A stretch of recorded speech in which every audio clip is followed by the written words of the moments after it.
ఎక్కడికి వెళ్ళినా OG OG అని పరువు తీయమాకండి. మీ అరుపులు నన్ను భయపెట్టిస్తున్నాయంటూ పవర్ స్టార్ ఓపెన్ అయినప్పటి నుంచి ఓజీ మేనియా కాస్త తగ్గిందనుకోవాలా? ఓజీని కాసేపు పక్కన పెట్టేస్తే మిగిలిన సినిమాల మీద ఫోకస్ పెట్టారని అనుకోవాలా? మామూలు జనాల సంగతేమో గానీ సినిమా ఇండస్ట్రీలో మాత్రం పవర్ స్టార్ మూవీ టైటిల్స్ కి భలే గిరాకీ కనిపిస్తోంది.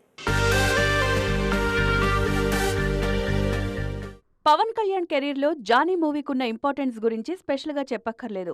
అసలు ఇన్నాళ్ళు ఆ టైటిల్ని ఎవరూ వాడకపోవడం మా హీరో లక్ అంటున్నారు శర్వానంద్ ఫ్యాన్స్. యువి క్రియేషన్స్లో శర్వానంద్ నటిస్తున్న లేటెస్ట్ సినిమాకు జానీ అనే టైటిల్ని పరిశీలిస్తున్నారు. చాన్నాళ్లుగా మంచి హిట్ కోసం వెయిట్ చేస్తున్న శర్వాకి ఈ మూవీ పర్ఫెక్ట్ కంబ్యాక్ కావాలని ఆకాంక్షిస్తున్నారు మేకర్స్.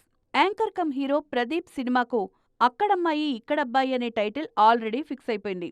పవర్ స్టార్ టైటిల్ తన స్టోరీకి పవర్ఫుల్గా సరిపోతుందన్నది ప్రదీప్ ఫీలింగ్.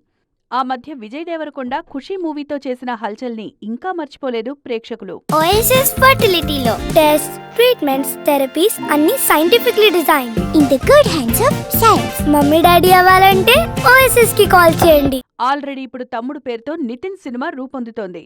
ఈ ఏడాదే తమ్ముడు తెరమీదకొచ్చే అవకాశాలు పుష్కలంగా ఉన్నాయి. మెగా ఫ్యామిలీలో పవర్ స్టార్ మూవీ టైటిల్ని ఎన్కాష్ చేసుకున్న క్రెడిట్ వరుణ్ తేజ్దే. ఆయన కెరీర్లో తొలి ప్రేమ సినిమా మంచి హిట్గా రిజిస్టర్ అయింది. ఫ్యూచర్లో పవన్ టైటిళ్లను ఇంకెవరెవరు వాడుకుంటారో చూడాలి.